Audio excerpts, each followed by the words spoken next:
Hello दोस्तों, good morning. मैं चंदन आप सबका अभिनंदन करता हूं दिनोबली कैंपस गुलटेरा बाजार बेटा में। दोस्तों, आज हम पढ़ने जा रहे हैं सिंधु सभ्यता के बारे में पढ़ने जा रहे हैं। हम सभी देखते हैं किसी भी एग्जाम में सिंधु सभ्यता से एक दो क्वेश्चन जरूर से जरूर ही रहते हैं। तो आइए हम सब जानते हैं सिंधु सभ्यता के बारे में। सिंधु घाटी सभ्यता जो कि हमारे भारतीय उपमहाद्वीप के सबसे प्राचीन या सर्वप्रथम नगरीय सभ्यता थी, जिसका ईस्वी काल देखा जाए, समय काल देखा जाए तो वह 2500 ईसा पूर्व से 1750 ईसा पूर्व के मध्य में थी। वहीं उसके सामान्य जानकारी के बारे में हम लोग जानते हैं तो देखा जाए तो सिंधु सभ्यता 2500 ईसा पूर्व से लेकर 1700 ईसा पूर्व के बीच में थी।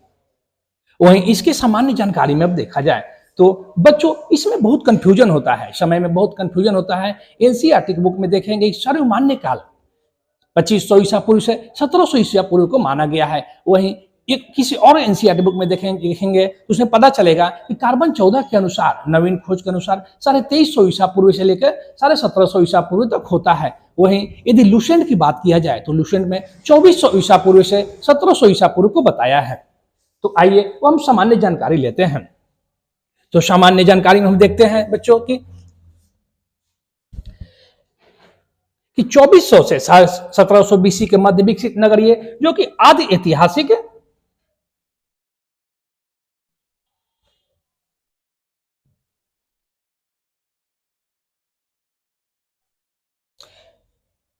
यह एक आदि ऐतिहासिक काल थी और वहीं यह कांस्य युगीन सभ्यता थी। आदि ऐतिहासिक काल में आप लोग समझ जानते होंगे कि आदि ऐतिहासिक काल उस काल को कहते हैं जिसके लिखित साक्ष्य तो हमें मिलते हैं लेकिन उसे आज तक पढ़ा नहीं गया। तो सिंधु घाटी सभ्यता भी आदि ऐतिहासिक काल के थे। वहीं कांस्य युगीन सभ्यता थी। यदि हम लोग देखें तो तकनीक के हिसाब से देखें तो ताम्र पाषाण युग भारत में पहले आना चाहिए था, लेकिन कालक्रमानुसार देखा जाए तो भारत में सबसे पहले कांस्य युगीन सभ्यता आती है, उसके बाद ताम्र पाषाण युगीन सभ्यता आती है। क्योंकि कांसा जो होता है बच्चों, कांसा जो कि कॉपर प्लस है टीन के बनने मिश्रण से कांसा बनता है और उसके लिए कॉपर का होना आवश्यक है। तो हम लोगों ने देखा इसे कांस्य युगीन सभ्यता के बारे में देखें। उसके बाद इसके मुख्य निवासी में द्रविड़ और भूमध्य सागरीय लोग थे। वहीं अब देखते हैं इसके नामांकन, क्योंकि किसी सभ्यता के बारे में हम लोग जानने से पहले उसके नामांकन और उसके खोजकर्ता के बारे में भी जानना चाहेंगे।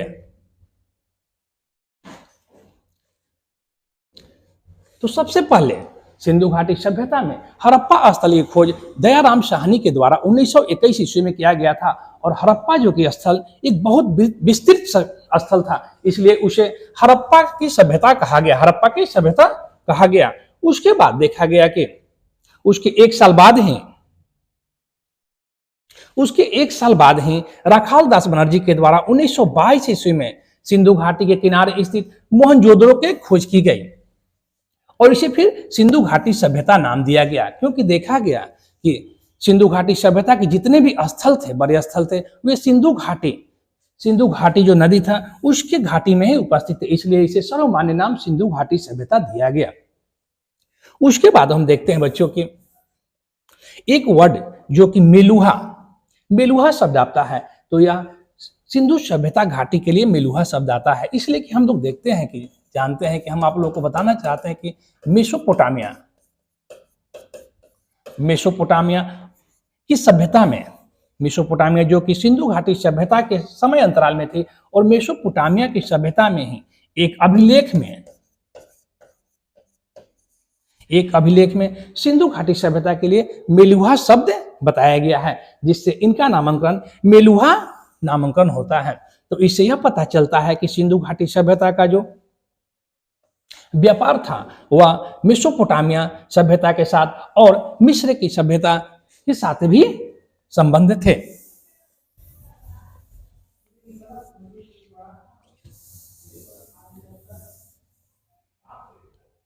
अब इसके बाद हम लोग देखते हैं कुछ और अन्य जानकारी को भी देखते हैं।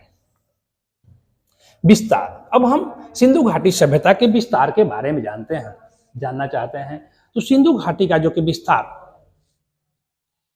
उसका उत्तरी विस्तार मांडा जो कि जम्मू कश्मीर में चिनाब नदी के तट पे था।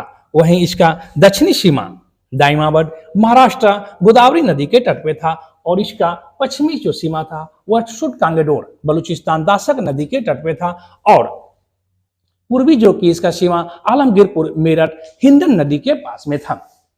तो अभी हम लोगों ने देखा कि सिंधु घाटी सभ्यता का नाम कैसे पड़ा, उसके बाद उसके खोजकर्ता के बारे में देखा, उसके बाद उनके क्षेत्र के बारे में देखा।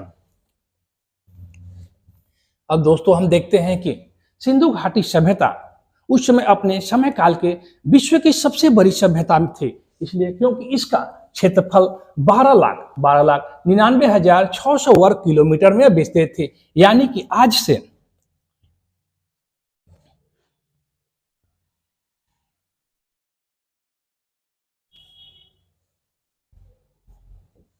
यानी कि आज के पाकिस्तान से भी यह बड़ा था, क्योंकि हम लोग जानते हैं कि पाकिस्तान का क्षेत्रफल लगभग 8 लाख किलोमीटर में विस्तृत है। वहीं इसका आकार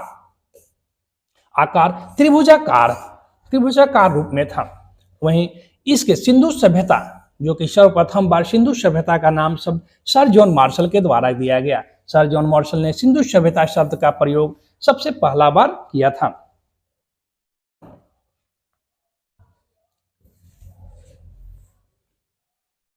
अब देखते हैं उसके सिंधु सभ्यता जो कि एक नगरीय सभ्यता थी और सिंधु सभ्यता के बहुत से स्थल जो कि बड़े बड़े नगर थे उसके बारे में हम देखते हैं।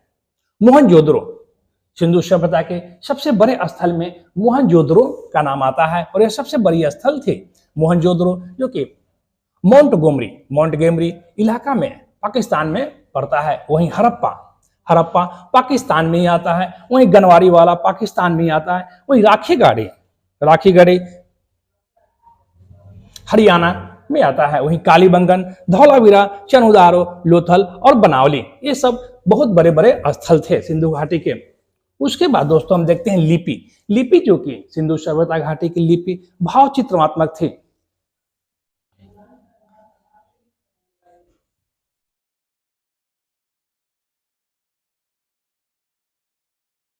सिंधु घाटी सभ्यता की लिपि भावचित्रात्मक थी और इसे आज तक अभी पढ़ा नहीं गया है। और इसकी लिपि का लिखावट दाएं से बाएं, यानी कि इधर से हम लोग शुरू करते हैं, हम लोग जो कि बाएं से दाएं शुरू करते हैं, लेकिन सिंधु घाटी सभ्यता की लिपि दाएं से बाएं थे। और यदि एक लाइन से ज्यादा हुआ तो वह यहां से फिर टर्न होकर के बाएं से दाएं जाता था और फिर दाएं से बाएं की ओर जाता था।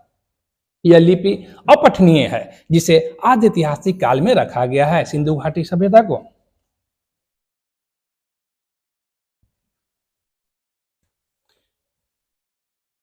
उसके बाद हम सिंधु घाटी सभ्यता के प्रमुख स्थान को देखते हैं। सिंधु सभ्यता के प्रमुख स्थल, नदी, उत्खननकर्ता एवं वर्तमान स्थिति को हम लोग देखते हैं।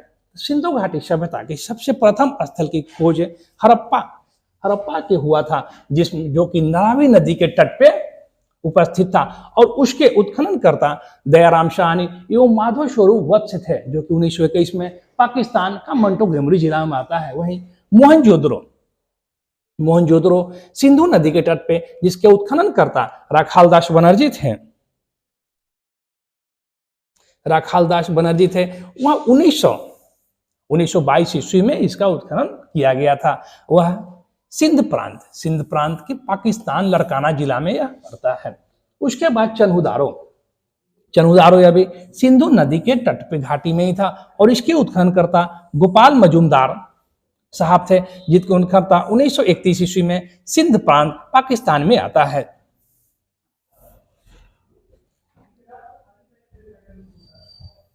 उसके बाद कालीबंगन जो कि घग्गर नदी के तट पे आता है, वह बीवी लाल एवं बी के थापर के द्वारा उत्खनन किया गया था। 1953 में इसका उत्खनन किया गया और राजस्थान का हनुमानगढ़ जिला आता है। कोड्डीजी, रंगपुर, रोपर, लोथल, आलमगीरपुर, ऐसे बहुत से स्थल हुए।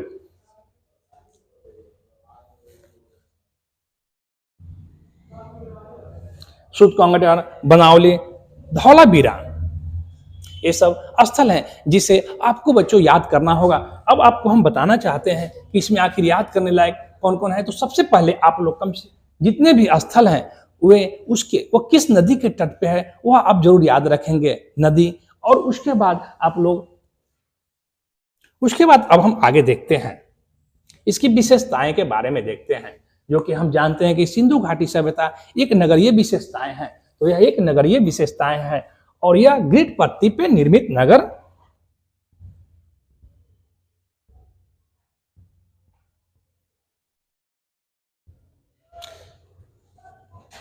सिंधु घाटी सभ्यता अपने सुनियोजित नगरीय व्यवस्था के लिए जाना जाता है। यह ग्रिड पत्ती पे निर्मित नगर है।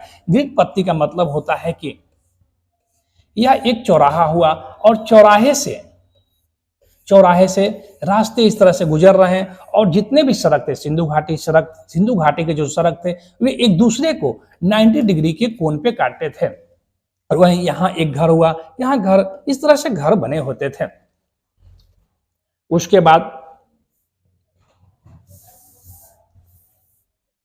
उसके बाद हम देखते हैं सुव्यवस्थित जल निकासी व्यवस्था। सिंधु घाटी सभ्यता के सब प्रमुख व्यवस्था में सुव्यवस्थित जल निकासी व्यवस्था है, क्योंकि सुव्यवस्थित व्यवस्था में हम लोग आज के समय में देखते हैं इस तरह से बड़े नाले हुआ करते थे और हर घर से एक छोटी छोटी नाली बड़ी नाले में लगे हुए रहते थे और इस तरह से यहाँ पे सुव्यवस्थित जल निकासी का व्यवस्था था। सिंधु घाटी सभ्यता एक और व्यवस्था के लिए जाना जाता था क्योंकि यहाँ पे पक्के ईंटों का प्रयोग हुआ था। उस समय के जितने भी सब सभ्यता थे वहां पे पक्की ईंटों का प्रयोग बहुत कम मात्रा में हुआ था। वहां पे कच्ची ईंटों का प्रयोग होता था, लेकिन यहाँ पे पक्की ईंटों का प्रयोग हुआ करता था। वह पक्की ईंटों और अलंकृत ईंटें, जो कि कालीबंगन से एक कालीबंगा जगह है जहां पे अलंकृत ईंट पाए गए हैं। वहीं घरों के दरवाजे और खिड़कियां मेन सड़क पे ना खुल करके सड़क के पीछे घर के पीछे पतली गली में खुलते थे, लेकिन अपवाद में एक लोथल शहर के घर के खिड़कियां और सड़कें मेन सड़क पे खुलते थे। इसे आप लोग याद रखेंगे, लोथल नगर, जिसके खिड़कियां और दरवाजे मुख्य सड़क पर खुलते थे। उसके बाद शहर उच्च और निम्न भागों में वर्गीकृत थे। शहर जो है उच्च भाग और निम्न भाग में विभक्त थे।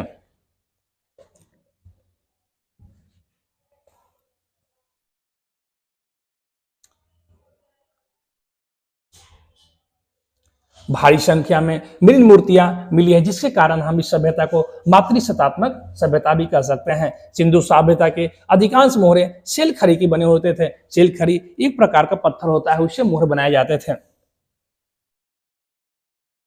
हम लोग अभी पढ़े कि सिंधु सभ्यता के जो शहर थे उच्च भाग और निम्न भागों में बटे हुए थे। तो उच्च भाग जो होता था वह किला बंद होता था। उच्च भाग होता था जो वह किला बंद होता था। उच्च भाग जो होते थे वह किला बंद होते थे, लेकिन अपवाद में देखा जाए तो कालीबंगा एक ऐसा शहर था जिसके दोनों भाग, उच्च भाग और निम्न भाग, दोनों भागों में किले बंदी होते थे। वहीं लोथल एकमात्र ऐसा शहर था जहां पे पूरा शहर एक दुर्ग से घिरा होता था। उसके बाद हम देखते हैं मोहनजोदड़ो से प्राप्त बृहत स्नानागार। सिंधु सभ्यता की एक बहुत ही विशेषता है कि इसमें एक बृहत स्नानागार मिला है, जो कि एक बहुत ही प्रमुख स्मारक है, जिसके मध्य स्थित स्नान कुंड 11.88 मीटर लंबा और 7.01 मीटर चौड़ा और 2.43 मीटर गहरा हुआ करता था। वहीं अब इसके कृषि और पशुपालन के बारे में हम लोग देखते हैं।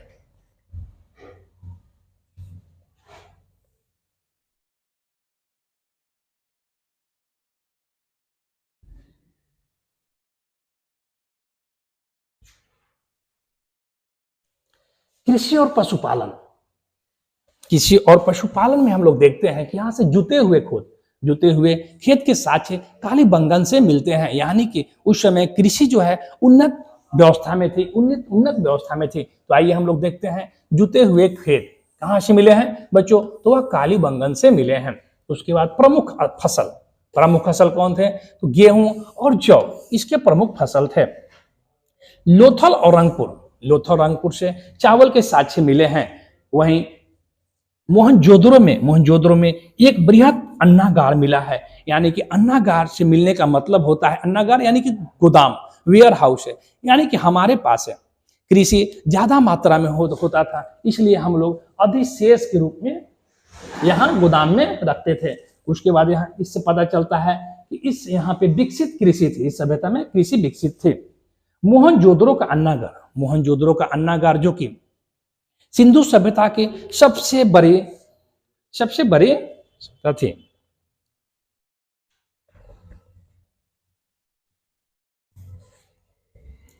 हम लोगों ने देखा अन्नागार, मोहनजोदड़ो का अन्नागार सिंधु सभ्यता की सबसे बड़ी इमारत थी। आप लोग हमेशा याद रखेंगे कि सिंधु सभ्यता की सबसे बड़ी इमारत मोहनजोदड़ो से मिली अन्नागार थे। वहीं सबसे बड़ा स्नानघर कहां से मिला है, तो वह मोहनजोदड़ो से मिला है। उसके बाद पशुपालन में बैल, भैंस, घोड़े के प्रमाण सुटकुड्डा, कालीबंगा और लोथल से मिले हैं। सुटकुड्डा से घोड़े के अस्थि पंजर भी मिले हैं। उसके बाद हम लोग देखते हैं धार्मिक विशेषताएं, क्योंकि जब तक हम किसी सभ्यता के विकास में धार्मिक व्यवस्था के बारे में नहीं जानेंगे वह पूरा नहीं होगा। तो आइए हम लोग धार्मिक विशेषताएं के बारे में देखते हैं। तो धार्मिक विशेषताएं में सिंधु सभ्यता में स्पष्ट जानकारी का अभाव है। मंदिर के अवशेष नहीं मिले हैं। वहीं मातृदेवी, उर्वरता देवी की पूजा, यानी कि आज भी हम लोग देखते हैं कि आज भी हम लोग धरती को मातृदेवी के रूप में पूजा करते थे, तो यह वहीं से शुरू था। उसके बाद वृक्ष पूजा और शिव पूजा के साक्ष्य मिले हैं। आज भी हम लोग वर्तमान में पीपल के पेड़, बरगद के बीच इस तरह के वृक्ष पूजा किया करते हैं। उसके बाद कुबर वाला षाढ़, वृक्ष पूजा और शिव पूजा के साक्ष्य मिले हैं। वही पशुपति के रूप में मोहनजोदड़ो में एक मोहर मिले हैं। उस मोहर पे एक योगी ध्यान मुद्रा में बैठा हुआ है और उस योगी के सर पे 3 सींग है और उनके चारों तरफ है 4 जानवर, हाथी, गैंडा, बाघ या फिर उसे चीता भी कह सकते हैं, और भैंसा जो कि आसन के नीचे बैठा हुआ है। इससे हमेशा क्वेश्चन पूछता है कि पशुपति के चारों तरफ में कौन से जानवर बैठ हैं। तो 4 जानवर थे, हाथी, गैंडा, बाघ और भैंसा। और पशुपति के दोनों पैरों पे 2 हिरन उपस्थित थे।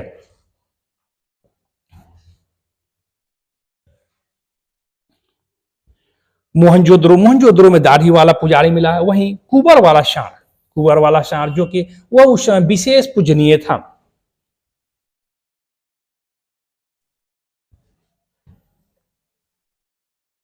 पशुपतिनाथ की मोहर पे क्या मिला है, तो मोहनजोदड़ो से सिर पर 3 सींग वाले मिले हैं, जिसके चारों ओर हाथी, गैंडा, चीता या बाघ, या किसी बुक में चीता या बाघ भी दिया रहता है, क्योंकि वह जिस आकृति है वह पता नहीं चलता कि चीता है या बाघ है।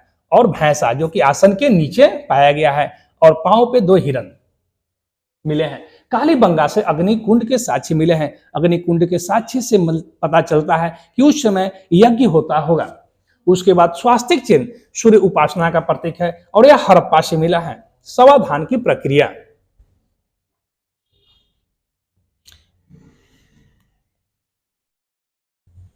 समाधान की प्रक्रिया जो कि उस समय शव को जलाना और शव को दफनाना दोनों प्रक्रिया चलते थे। शव को जलाने का साक्ष्य मोहनजोदड़ो से मिले हैं, वहीं दफनाने का साक्ष्य हड़प्पा से मिला है। वहीं युग्म समाधियां में लोथल और कालीबंगा दोनों जगह से मिलते हैं। युग्म समाधियां मतलब कि 2 शवों को एक साथ दफनाना। वहीं एक रोपर एक जगह है जहां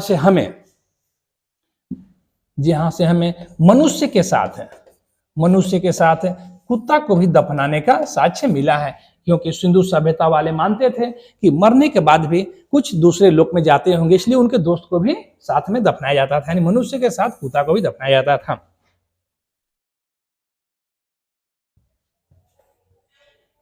उसके बाद यातायात, सिंधु सभ्यता के यातायात में लोथल और सुटकत्ता 2 बंदरगाह थे, यानी कि हम जल के द्वारा भी यातायात करते थे। वहीं बैलगाड़ी और भैंसा गाड़ी के माध्यम से स्थलीय यातायात करते थे। उसके बाद हमारा समाज, सिंधु सभ्यता का समाज पर्दा पर था और वेश्यावृत्ति उस समय समाज में प्रचलित था। मोहनजोदड़ो से नर्तकी की कांस्य मूर्ति मिली है जो कि बहुत ही बेहतरीन माना जाता है। हमेशा क्वेश्चन पूछता है कि मोहनजोदड़ो की कांस्य की मूर्ति कहाँ से मिला है, तो वह मोहनजोदड़ो से मिला है। उसके बाद दोस्तों हम जीवन शैली के बारे में देखते हैं।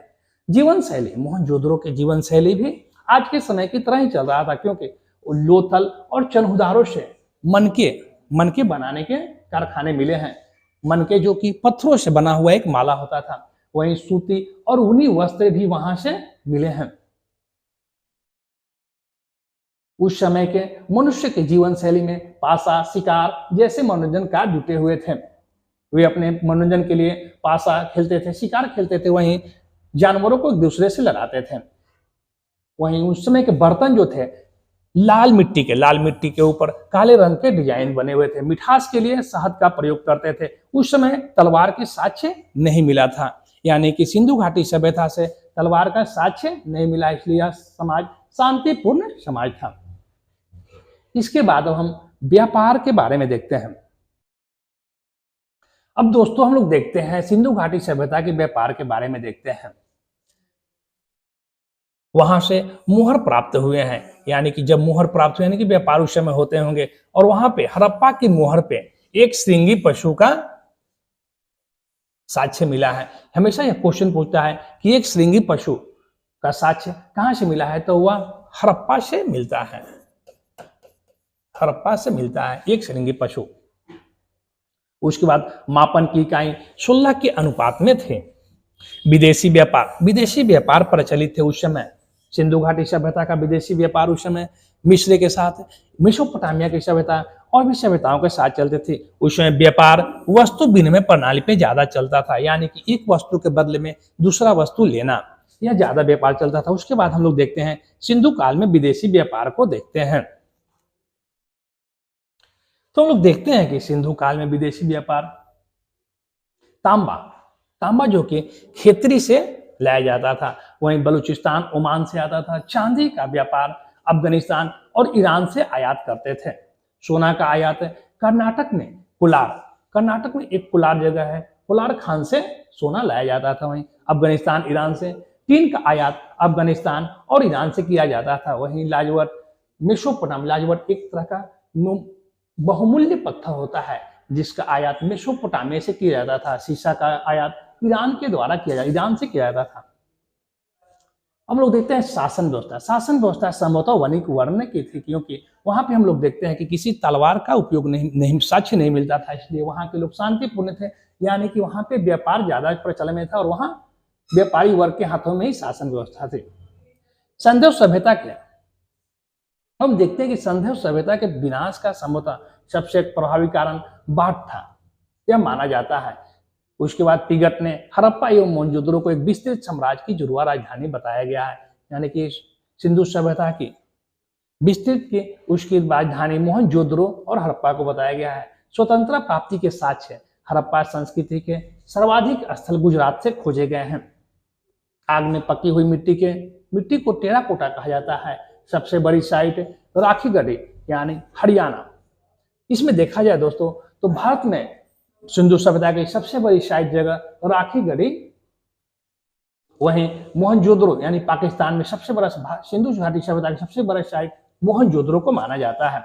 लोथल और सुटगोड्डा सिंधु सभ्यता के बंदरगाह थे। पर्दा प्रथा एवं वेश्यावृत्ति प्रचलित थी। धौलावीरा एकमात्र स्थान जहां से उन्नत एवं विशिष्ट जल प्रबंधन तकनीक प्रणाली का प्रमाण मिलता है, धौलावीरा से। अब हम देखते हैं दोस्तों स्थान और साक्ष्य, क्योंकि यह स्थान और साक्ष्य बहुत ही इंपॉर्टेंट माने जाते हैं, क्योंकि अधिक क्वेश्चन एग्जाम में क्वेश्चन यहीं से ज्यादा बनते हैं। तो आइए हम देखते हैं स्थान और साक्ष्य। मोहनजोदड़ो को ऐसे मृतकों का टीला कहा जाता है। मोहनजोदड़ो का अर्थ मृतकों का टीला।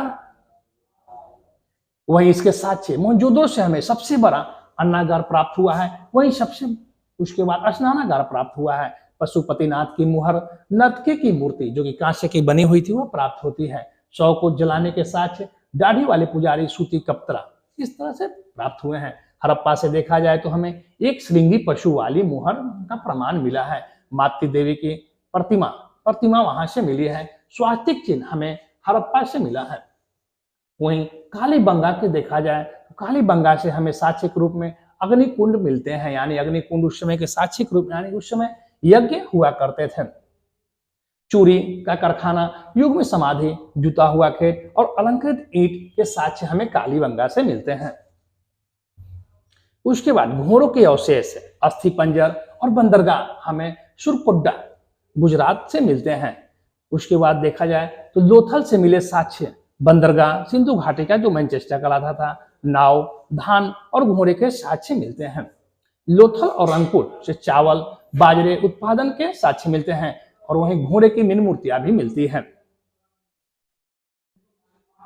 धौलावीरा से बांध और जलाशय, स्टेडियम मिलता है 3 खंडों में। यही एक बच्चों दोस्तों सिंधु सभ्यता के जो नगर थे वह 2 खंडों में विभाजित थे, लेकिन धौलावीरा एक ऐसा शहर था जो कि 3 खंडों में विभाजित था।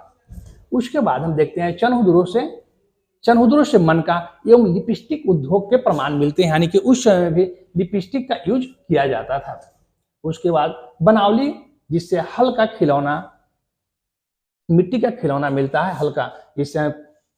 उसके बाद हम देखते हैं सिंधु सभ्यता के पतन के मत। सिंधु घाटी सभ्यता के पतन के बहुत से मत हैं, जैसे गार्डन चाइल्ड एवं व्हीलर के द्वारा माना गया है कि सभ्यता का विनाश आर्यों के आक्रमण से हुआ है। वहीं मार्शल एस.आर. राव व मैके के द्वारा भीषण बाढ़ माना जाता है। उसके बाद सर जॉन मार्शल के द्वारा माना जाता है कि सिंधु घाटी सभ्यता का पतन प्रशासनिक शिथिलता के कारण हुआ है। दोस्तों, अभी हम लोगों ने सिंधु घाटी सभ्यता को पढ़ा और इसमें यदि आप लोगों को कोई प्रॉब्लम हो तो आप कमेंट में जरूर कहें। दोस्तों, धन्यवाद।